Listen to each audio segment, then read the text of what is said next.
बताना था, तुमने कहा पैसे की बात। जिस धरती पे मैं खड़ा हूं और जिस समूह के बीच में मैं खड़ा हूं संजय, ये वो समूह है। मैं जैन मां की कोख से पैदा हुआ इसलिए नहीं कह रहा, ये वो समूह है। इस देश के किसी भी हिस्से में चले जाना, धर्मशालाएं देखना, प्याऊ देखना, विद्यालय देखना, महाविद्यालय देखना, अस्पताल देखना और किसी जैन का नाम न मिले तो मुझे आके बताना। क्या बात।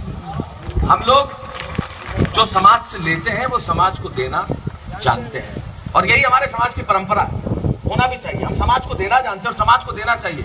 ऋषि दुग्गड़ के लिए 11,000 रुपए की घोषणा मैंने इसलिए नहीं की क्योंकि पैसे की कोई कीमत नहीं।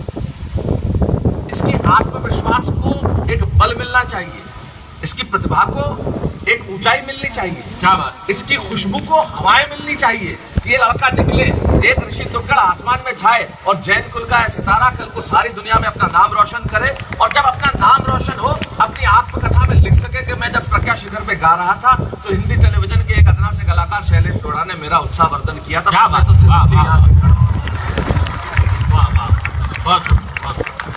दो बुजुर्ग राह से जा रहे थे, सुनना संजय। दो बुजुर्ग राह से जा रहे थे तो एक बुजुर्ग ने दूसरे से कहा कि मुझे कुछ आवाज हुई है। मैं आपके लिए कहना चाहता हूँ, यकीन मानिए मैं आज यहाँ पे अगर आया हूँ, एक टेलीविजन स्टार को पैसा कमाने के लिए कविता पढ़ने की आवश्यकता नहीं, आप बहुत अच्छी तरह जानते हैं। अगर मैं अपनी 2 दिन की शूटिंग छोड़ के आया तो मैं जानता हूँ मैंने कितना नुकसान किया, लेकिन अगर मैं खड़ा हूँ तो इसलिए खड़ा हूँ कि मुझे एक तीर्थ यात्रा का अनुभव हो, और दूसरा इसलिए खड़ा हूँ कि मैं जो कुछ बना हिंदी कविता से बना, इसलिए आदमी को अपनी जड़ों को भूलना। क्या बात है। 2 बुजुर्ग जा रहे थे, एक बुजुर्ग ने कहा कि मुझे पीछे रास्ते में कुछ सुनाई दिया है। दूसरे ने कहा क्या सुनाई दिया है? बोले नहीं, कुछ आवाज तो हुई है। वो मुड़ा और देखा किसी की जेब से एक 5 रुपए का सिक्का गिरा था, वो उसे उठा के लाया कि मैंने इस सिक्के के गिरने की आवाज सुनी थी। दोनों आगे बढ़ गए। अब पहला बुजुर्ग बोला कि यार सुन, मैंने अब कुछ सुना है। तो सिक्के वाले ने कहा यार मुझे तो कुछ सुनाई नहीं दिया। बोले नहीं, कुछ तो आवाज हुई है। वो घूमा और देखा आचार्य तुलसी के संदेश स्वयंबोध सुनना किस तरह से कहे जा सकते हैं। वो घुमा और देखा, महावीर जी सुनना आप भी, गौतम भाई आपका नाम में ताराचंद जी। हाँ, ताराचंद जी घर आए थे हमारे सुबह ही सुबह, बेचारे 7 बजे पवई से चल के। तो बोले पीछे कुछ आवाज हुई है। तो वो सिक्के वाला बोला यार क्या कहे, मैंने नहीं सुना। बोले नहीं, कुछ आवाज हुई है। मुड़े तो देखा एक तितली झाड़ी में फंसी हुई थी, अपनी जान बचाने के लिए फड़फड़ा रही थी। उसने उसे आया, छुड़ा दिया, उड़ा दिया। तो सिक्के वाला कहने लगा दोस्त तूने इस भीड़ भरे बाजार में सिक्के के गिरने की आवाज नहीं सुनी और तितली के फड़फड़ाने की आवाज सुन ली। वो कहने लगा दोस्त तूने धन को सुना था, मैंने मन को सुना। वाह वाह वाह, क्या बात, क्या बात। ऋषि दुग्गड़ ने आज मेरे धन को नहीं देखा है, आज उसने मेरे मन को देखा। वाह वाह वाह, ये मन रहना। क्या बात। आइए बातचीत शुरू करते हैं। धन से बात आई तो मुझे मेरे पिताजी याद आ गए। मेरे पिताजी बहुत पिताजी किस्म के पिताजी।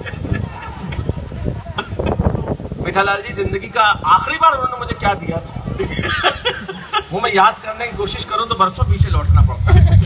बहुत कमाल के पिताजी, इतने पिताजी किस्म के पिताजी। क्लास में टीचर मुझे मैथमेटिक्स पढ़ा रहे थे, बोले खड़े हो जाओ, गणित पढ़ा रहे थे, मारवाड़ी को मैथमेटिक्स, जो पैदा ही कैलकुलेटर लेके हुआ।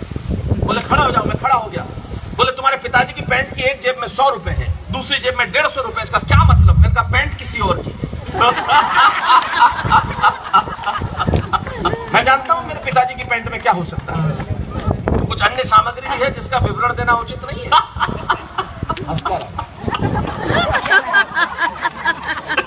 अन्य सामग्री कंगा वंगा कागज वागज हिसाब।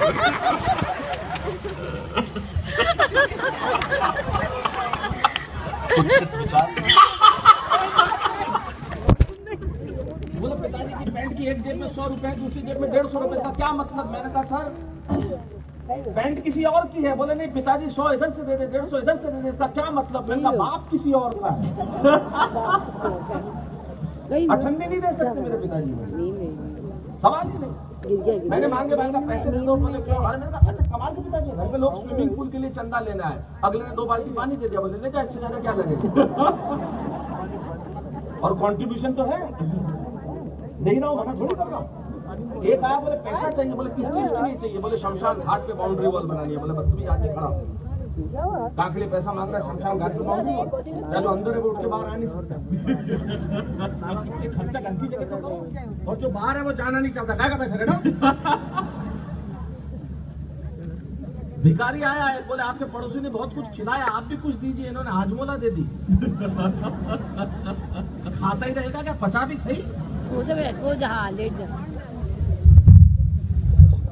अच्छा, उनको एक बड़ा शौक है, आपने हर पिताजी से डायलॉग सुना होगा, आपके पिताजी चलते 1954 में ये बॉटल आप ले लो, नहीं मिल रहा था ना भाई।